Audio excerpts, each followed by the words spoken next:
Alors, cette présentation de votre rapport sur la soumission chimique est un de ces moments importants qui, d'ailleurs, je crois, aurait dû mobiliser aujourd'hui davantage de nos collègues.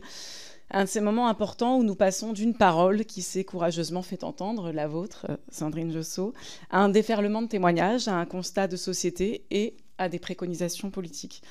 Un constat qui est accablant sur l'ampleur jusqu'ici totalement sous-estimée d'un phénomène, celui des violences sexuelles par le recours à la soumission chimique, à un phénomène qui est celui des violences sexuelles, qui rentre dans ce système-là, mais qui a aussi des conséquences spécifiques sur les victimes, sur les difficultés qu'elles vont rencontrer dans leur parcours pour la justice, pour la réparation. Et de ce constat, vous tirez des préconisations politiques aussi, notamment en matière de formation des personnels, de remboursement des tests toxicologiques. Et je me dois de dire d'emblée que maintenant que ces préconisations sont faites, je crois qu'il faut qu'on arrive à un autre moment qui sera très important, qui sera celui des moyens pour appliquer ces recommandations. Donc j'accentue mes questions là-dessus.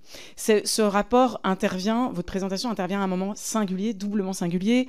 Aujourd'hui, Gérard Depardieu a été condamné. Une part du verdict est historique parce qu'elle prend en compte la dimension de la victimisation secondaire, puisque Gérard Depardieu est condamné à 1 000 € pour chacune des plaignantes du fait qu'il y a eu des propos particulièrement stigmatisants, dénigrants, violents lors de la défense. Et on sait que cette victimisation secondaire, elle n'a pas lieu qu'au moment du procès. On l'a vu au moment du procès Pellico, mais elle a lieu aussi dans toutes les étapes. Et donc, je voulais vous demander peut-être ce focus spécifique sur le type de victimisation secondaire dont peuvent être victimes les victimes de violences sexuelles par la soumission chimique, qui, là encore, peuvent donner lieu à des réactions spécifiques, désobligeantes, culpabilisantes. Quels sont vos constats et quelles sont aussi vos recommandations, y compris en termes de financement pour la formation de tous les personnels qui vont être confrontés, enfin, qui vont rencontrer ces victimes. Et puis, à cette question de la formation des personnels de justice et de police s'ajoute celle des personnels de santé. Vous l'avez dit, en fait, les 10 ans d'errance d'errance médicale de Gisèle Pellico nous ont tous saisis. Nous sommes tous demandé comment c'était possible, en fait, qu'autant de rendez-vous médicaux aient lieu sans que personne ne se pose cette question.